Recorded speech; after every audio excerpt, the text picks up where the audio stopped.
The most explosive R&B tour in history in 1988, many believe, was actually a grand theatrical play designed to cover up a tear-soaked contract. For nearly 4 decades, the world was deceived into thinking that Anita Baker and Luther Vandross simply hated each other. The press called it artistic differences. But the backstage crew from those years whispered a chilling detail. They recounted that the scream tearing through dressing room number 4 that night was not anger. It was sheer terror. Even the Queen, Aretha Franklin, knew. But no one dared to breathe a word. Today, at age 68, Anita seems unable to remain silent any longer. Stay until the very last minute of this video, and we will show you the leaked documents from closed forums. And you will know exactly what invisible force compelled Luther Vandross to play the villain to protect Anita right to his grave. Keep watching until the end to discover Hollywood's deepest secrets, and hit that subscribe button right now if you are ready to face the secret about to be uncovered. Part 1. The Shock from Apex Legends. Let us return to the suffocating yet intoxicating atmosphere of the 1980s. Recall those weekend evenings of the past when the radio or vinyl records played smooth R&B melodies, weaving through every little corner of the house, infusing the air with the scent of nostalgia. It was a golden era where R&B was not merely a genre of music for passing entertainment to millions of people, especially souls bearing many scars. It was a sacred religion, the only painkiller potent enough to soothe the fractures of a life full of injustice out there. It was a historic moment when we witnessed the rise of immortal monuments, flesh and blood human beings who carried within them the voices of creators. That generation was once mesmerized by a Teddy Pendergrass with his masculine, raspy, and irresistibly seductive voice, making countless hearts skip a beat the moment he sang. We got goosebumps from a fiery Patti LaBelle, always giving her all, tearing through every sonic boundary under the blinding lights. And of course, standing at the absolute pinnacle, ruling over that entire empire. One cannot fail to mention the woman wielding supreme power, the Queen of Soul, Aretha Franklin. But as the layers of time's dust are gradually blown away by the winds of truth, independent investigators who specialize in unearthing the dark corners of entertainment history began to whisper a blood-curdling scenario. There were countless underground rumors, buzzing in the shadows of the musical upper echelons, that the entire glorious and radiant empire we worshipped was, in reality, just a giant puppet stage. Many believe it was a grand play, orchestrated with precision by faceless men in suits. The sweet love songs released into the market seemed to be merely a perfect smokescreen designed to cover up the slave contracts signed with exploitation, sweat, and endless tears behind closed doors. For nearly 4 grueling decades, the whole world seemed lulled into a dream too sweet to be true. We were psychologically manipulated and deceived by a media script so intricately woven, yet riddled with plot holes, that Anita Baker and Luther Vandross, 2 seemingly perfect puzzle pieces, the symbol of harmony in contemporary love songs, simply developed jealousy, oversized artistic egos, and deep personal hatred. The press of that era, like typewriters pre-programmed by powerful moguls, quickly labeled the duo's rift with a safe, innocuous phrase, artistic differences.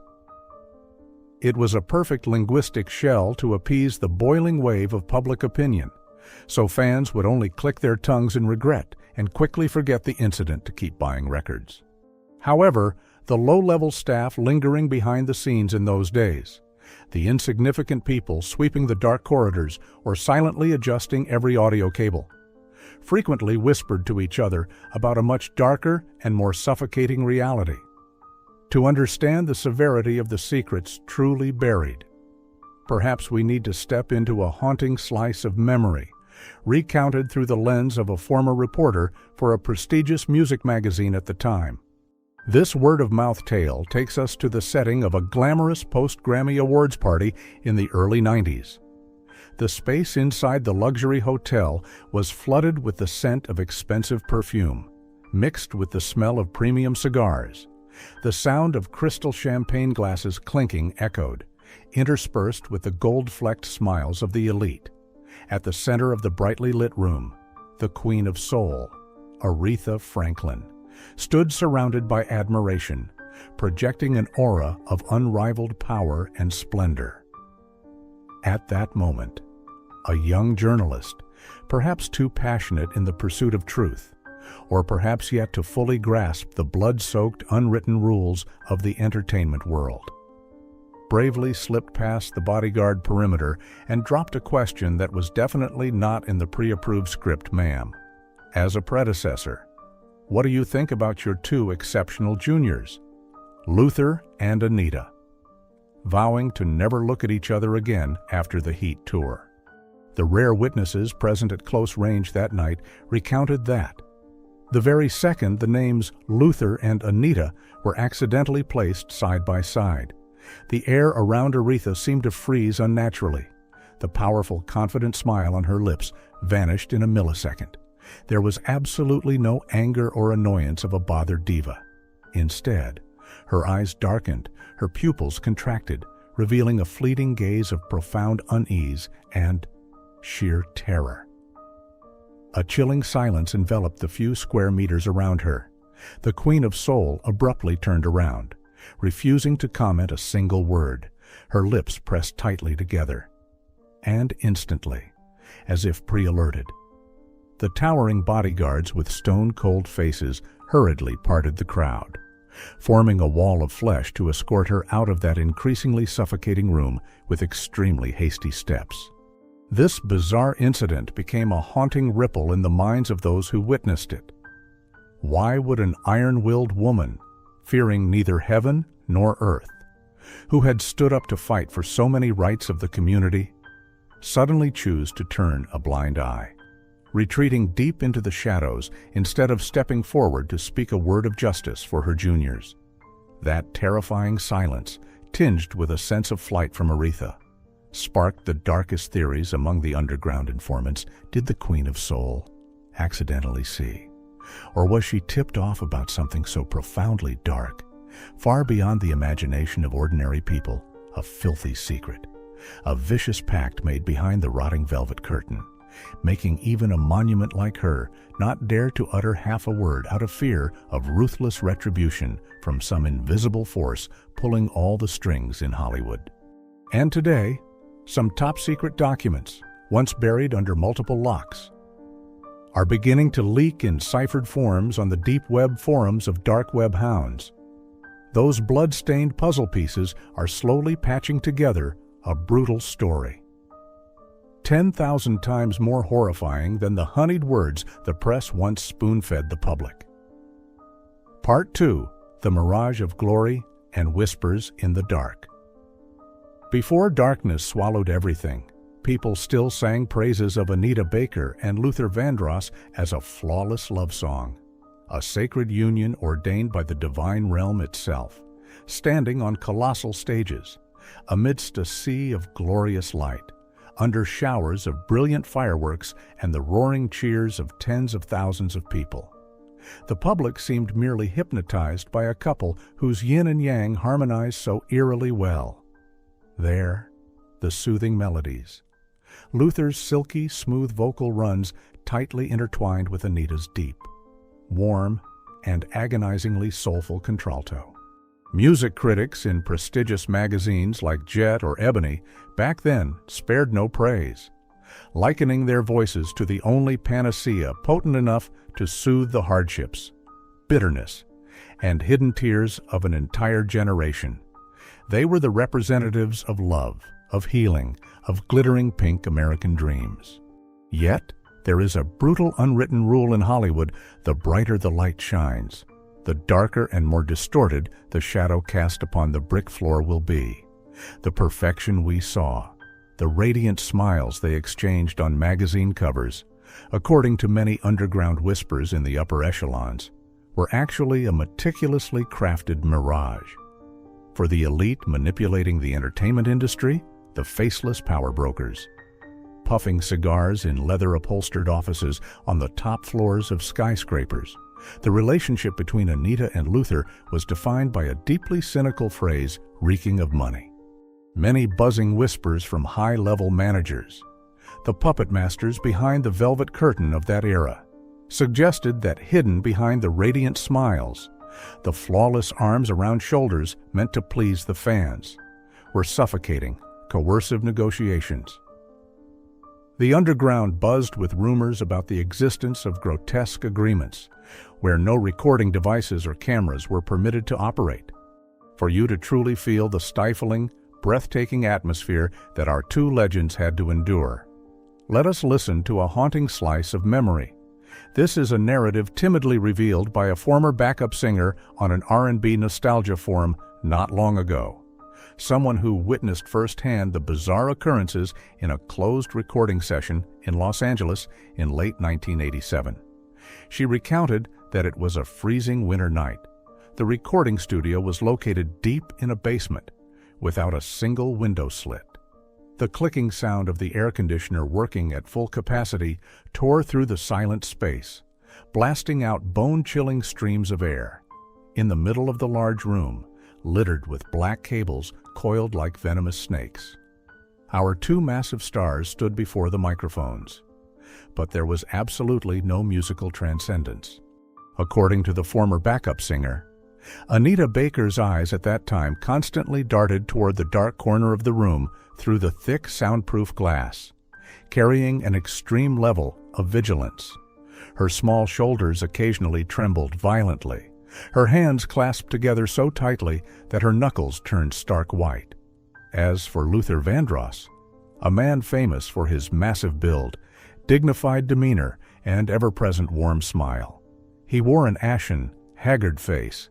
He stood there, sweat pouring profusely down his forehead despite the room's drastically low temperature, his large hands constantly gripping the microphone stand as if trying to suppress some violent panic erupting from within his chest. And the most terrifying thing did not lie with the artists, but on the other side of the glass. The backup singer shuddered while recounting that, hidden in the darkness of the control room, were not just audio engineers. There was the presence of strange men, sharply dressed in black suits, their faces sinking into the shadows, holding thick folders of documents. They stood with folded arms, motionless, without a single smile, without a word of praise. They observed every single move of Anita and Luther with an ice-cold gaze, like hunters keeping watch over rare beasts in an iron cage. The atmosphere was so tense and suffocating that one felt as though the oxygen in the room was being deliberately drained. From these dark corners, many chilling theories began to be pieced together. Was it possible that the angelic voices of Anita and Luther were being molded and chiseled through psychological abuse? It is rumored that every beautiful vocal run of theirs on stage had been calculated, measured, and monitored by countless cold eyes from the darkness. Every smile exchanged had been priced with colossal profit figures, accompanied by unnameable threats, and vicious, binding clauses hanging over their heads like an invisible noose. On the surface, they were the king and queen of soul music, sought after and worshipped by millions. But behind closed doors, when the camera flashes died out, many believed they were merely pawns being drained of their life force in a blood-soaked power game by capitalist record labels. The manipulators wanted to control not just their voices, but their souls, friendships, and private lives. It was this suffocating grip, these sinister hands constantly slithering behind the velvet curtain, that silently sowed the seeds for an irreversible tragedy, a suppression taken to the absolute extreme, like a ticking time bomb accumulating gunpowder day by day, waiting only for a fragile spark to detonate and incinerate the entire legacy they had painstakingly built with sweat and blood. And that bomb was named the Heat Tour of 1988. But before we push open the creaky door of dressing room number 3, the place holding the most haunting truth of R&B history. If you are feeling the breath of truth on the back of your neck, take exactly 1 second to hit the subscribe button and turn on the notification bell. Don't forget to leave a comment below about how you felt the very first time you heard the melodies of Luther and Anita. Your companionship is the only torch giving us enough courage to delve deeper into the forbidden, dark, and chilling territory about to be revealed in the next part. Part 3. The Climax, a Hell Called the Heat. 1988. Let your mind drift back to the fiery summer of 1988, the most brilliant, most glorious time, and also the moment the wheel of fate began to derail during the historic tour named The Heat. Across the front pages of leading entertainment newspapers, people only saw talking numbers that blinded the media, and the public tickets sold out in the blink of an eye at every giant stadium across America. Lines of fans stretching endlessly under the sweltering heat, and massive streams of money pouring into the pockets of the record label giants like an irresistible flash flood, standing on stage, under a rain of light and the roaring of tens of thousands of spectators. Anita and Luther seemed like two gods ruling the apex of the world. But the irony of Hollywood always lies in its darkest corners, where the bewitching stage lights can never reach, right beneath those cold backstage wings, strewn with lifeless cable coils, silent speaker cabinets, and a blurry layer of dust, lay a canvas shaped like a living hell, waiting to swallow the souls of the artists. The mainstream media apparatus of that time did an excellent job of constantly brainwashing and spoon-feeding the audience with innocuous articles. They incessantly injected into the public's mind that the two great superstars were having explosive arguments merely over trivial, ridiculous matters typical of star syndrome divas and improperly placed microphone, a dressing room space off by a few square meters, or a sound system unexpectedly skipping a beat. However, the on-site guards of yesteryear, the diligent backstage crew, asserted with a trembling, haunting tone that lasted for decades. They whispered to each other that the truth behind that rotting velvet curtain was 10,000 times darker and bloodier than what the press had fabricated. To better visualize that fateful night, let us listen to a slice of a story whispered by a former night shift security guard at a massive East Coast stadium. He recounted that, when tens of thousands of audience members had left, leaving behind an empty hall scattered with trash, the backstage area sank into a terrifyingly eerie silence. Fluorescent lights flickered incessantly, casting long, distorted shadows onto the cold concrete walls.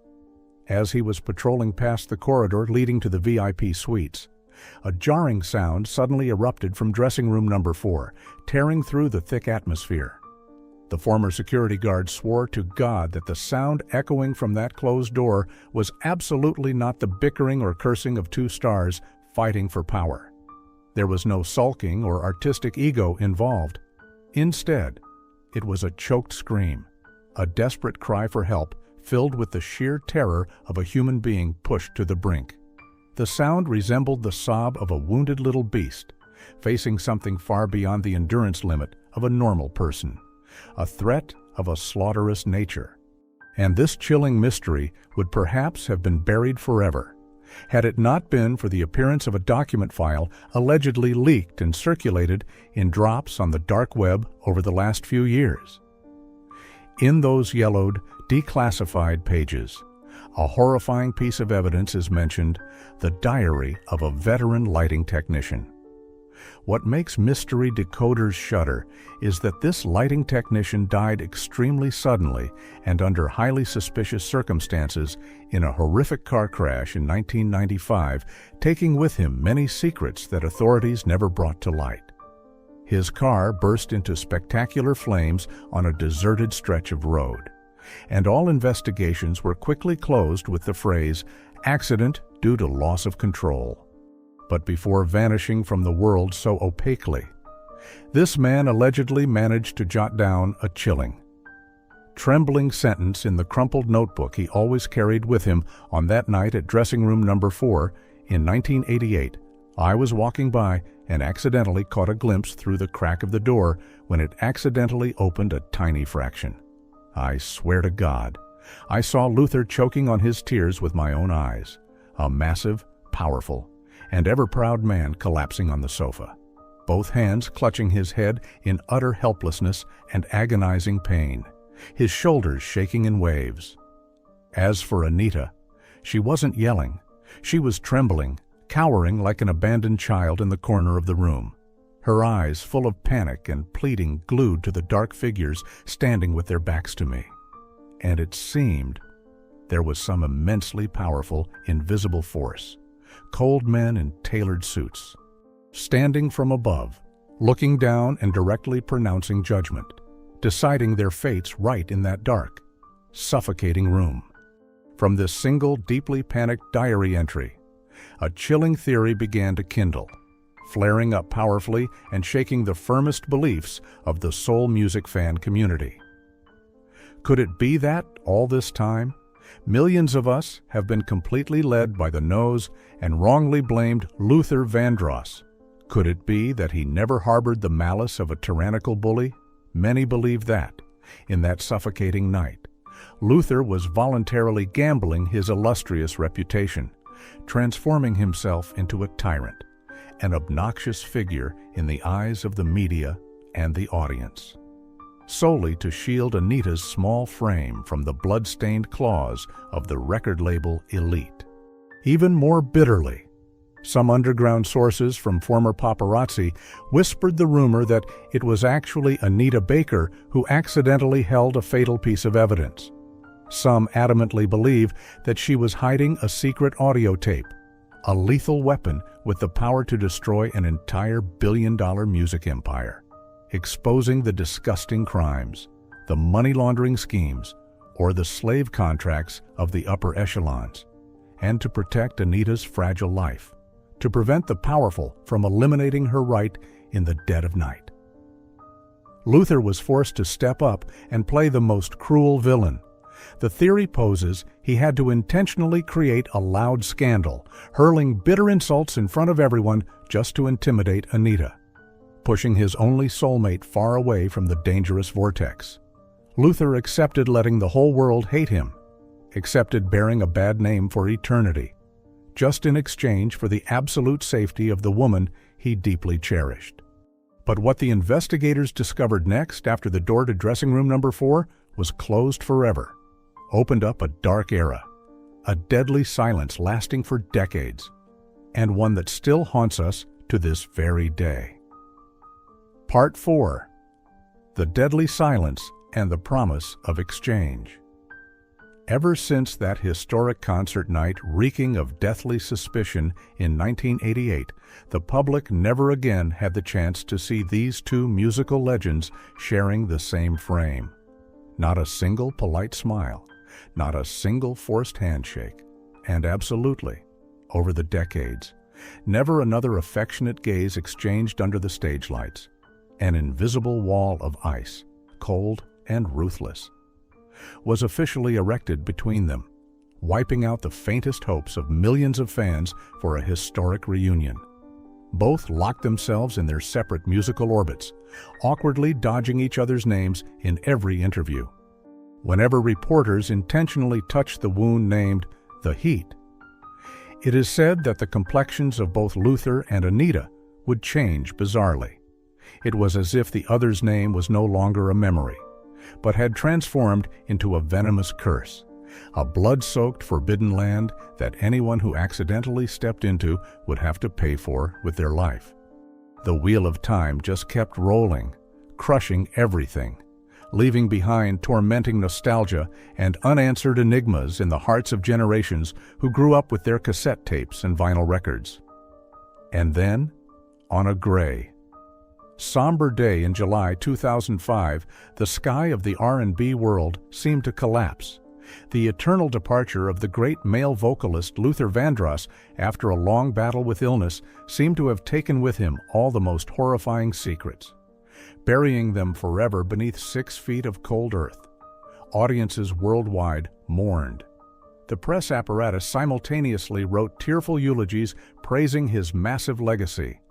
But absolutely, with a chilling synchronization, not a single mainstream newspaper dared to dig up that suffocating night of 1988 again.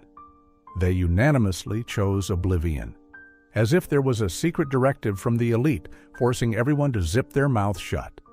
As for Anita Baker, immediately after the shocking death of the one who used to be her deepest musical soulmate, she suddenly made a decision that caused a stir and profound shock to the entire entertainment industry, quietly abandoning all the brilliant halos, retreating into her shell, and disappearing almost entirely from the bewitching lights of Hollywood. She decisively left behind lucrative contracts, abandoned an incredibly solid throne, and ignored the countless lingering questions of millions of fans. Everything was smoothed over with a brief press release, suspiciously hollow, stating that she simply wanted to step back to find peace and fulfill her duties as a mother and a wife. However, deep within the darkest corners of the dark web, the oral history passed down from former bodyguards, those who once closely shadowed the two legends, painted a far more chilling and tragic scenario.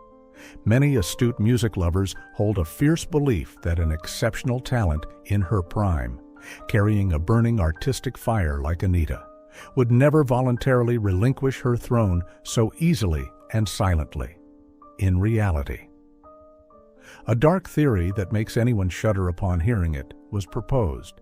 It's highly possible that, right after the final fortress named Luther collapsed, right when that grand meat shield was no longer there, Anita was instantly manipulated and silenced forever by the invisible hand of the powerful capitalist forces. Many whispers in Chicago nightclubs suggest she was forced into the most horrifying compromise of a human life, compelled to choose between an illustrious career continuing to soar and the life of herself along with the safety of her little children. And she chose silence to survive. Most notably and hauntingly, a chilling detail heavily tinged with the tones of a psychological horror film was accidentally revealed by a rare witness after carrying the fear for decades. To understand the coldness of this moment, let us step into a slice of space recreated from the account of a former funeral floral arranger in New York that year. Close your eyes and imagine the thick, mournful atmosphere at the tightly secured private memorial service for Luther Vandross. The room was flooded with the pungent scent of thousands of white lilies, mixed with the cold smell of the underworld, amidst the forest of brilliant, expensive, exquisitely designed flowers sent from top-tier political figures and A-list stars to pay their respects. The workers shivered when cleaning up and discovering something highly unusual, completely out of place amidst the luxury. Lying humbly, lonely, and cold in the darkest hidden corner of the flower stand, intentionally obscured behind magnificent wreaths bearing the names of giant record labels, was a simple basket of roses. The strange thing was, those flowers showed signs of withering, drooping, as if they had absorbed all the pain of the sender. There was absolutely no glossy business card, no logo of any organization, and of course, no sender's name written. There was only a single small piece of paper, its edges crumpled as if it had been crushed many times before being smoothed out again, loosely attached to the stem. On it, written meticulously in black ink that had slightly smudged, perhaps because a teardrop had accidentally fallen, was a hasty sentence. The handwriting slanted, trembling yet carrying the weight of 1,000 pounds, causing the worker who accidentally read it to feel a chill down their spine, sweat pouring from their forehead, and be haunted to the point of insomnia for months. I have fulfilled the promise. That 6-word sentence, yet carrying extreme murderous intent and profound sorrow. How tremendously heavy was that mysterious promise, reeking of death and sacrifice. What silent pact, What blood oath was established in the darkness of dressing room number 4 amidst the horrifying screams of yesteryear? That demanded a pinnacle artist to exchange it by burying an entire artistic life. Could it be that Luther gritting his teeth to take that dark secret to his grave, accepting the slander until his dying breath, and Anita clipping her own wings of glory, fleeing into the void, was the ultimate, most brutal price to complete a demonic contract with the upper echelons?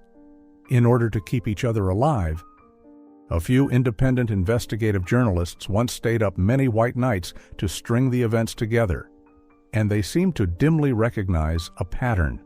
Luther's sacrifice was not an explosion of hatred, but the greatest act of protection in R&B history, camouflaged under the guise of division. He used his own body and reputation to block the gates of hell, so Anita would have the chance to step back into the shadows and live out the rest of her life in full.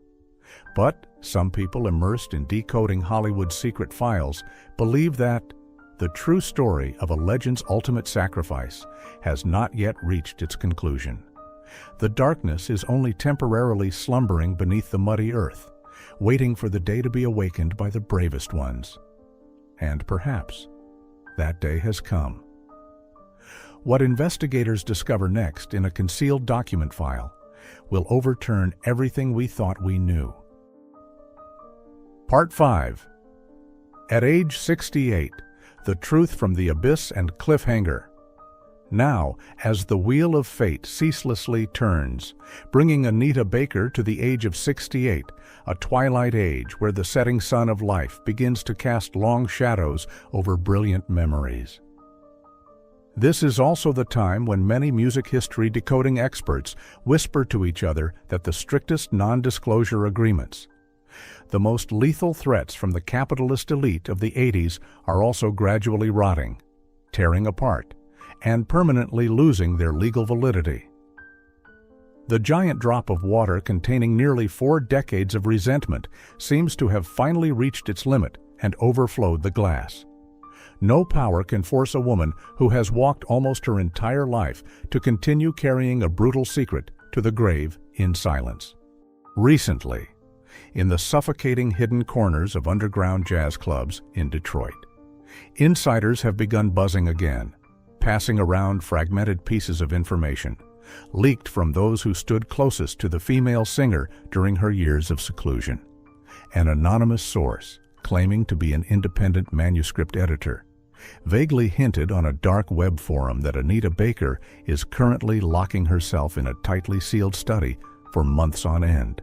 She is silently, meticulously, and painfully finishing the final pages of a memoir soaked in blood and tears. A document said to be entirely free of any censorship or molding by the powerful publishers who once pulled Hollywood strings. Many bold and shocking speculations point out that Chapter 7 of this unpublished book, bearing an incredibly haunting title, is fully dedicated to depicting in the most authentic, barest way what truly happened in that suffocating night of 1988. It's highly likely that millions of music lovers, those who once unintentionally blamed them for their ruthlessness, will be shocked to realize a bitterly agonizing truth that tears at the soul. The rift of yesteryear. The scream in dressing room number 4 did not stem at all from the capriciousness of stars, not from petty hatred or narrow-minded jealousy. Rather, it was an ultimate sacrifice, the most tragic theatrical play in R&B history, woven from the trade-off of lives and the towering self-respect of true artists. An earth-shattering theory is rapidly spreading among enthusiasts.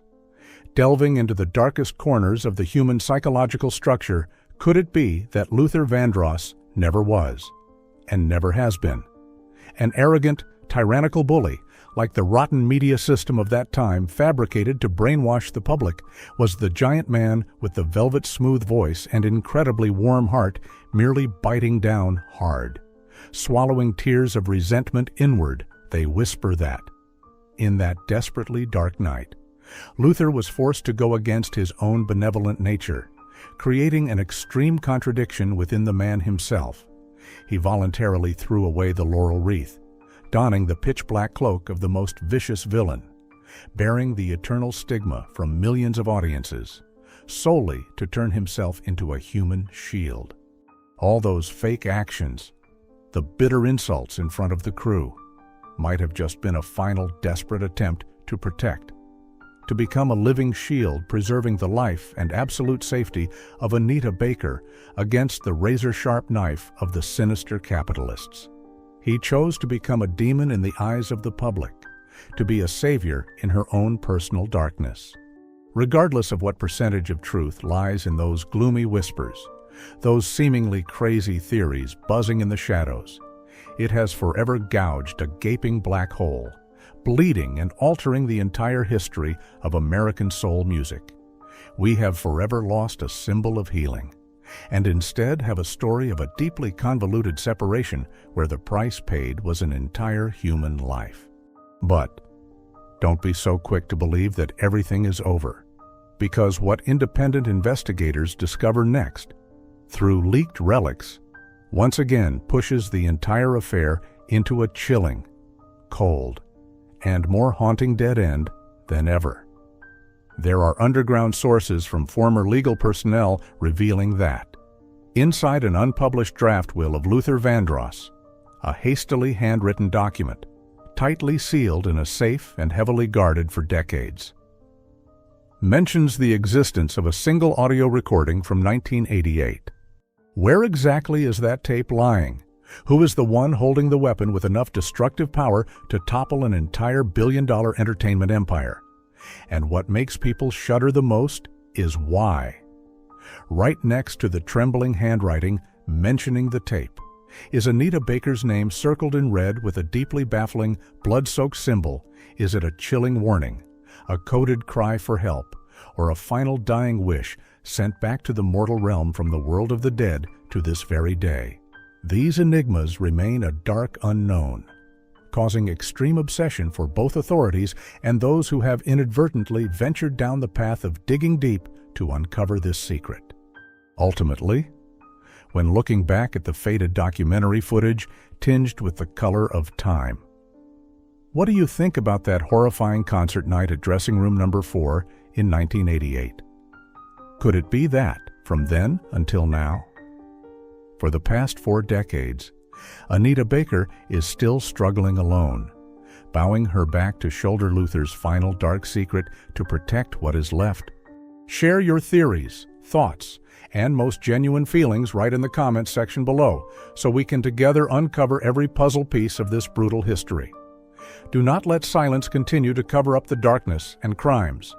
And do not forget to hit the subscribe button right now. Turn on the notification bell to continue accompanying us in opening the darkest, most chilling, and most mysterious files still ruthlessly buried beneath the deceitful glamour of Hollywood. See you in the darkness of the next mysteries.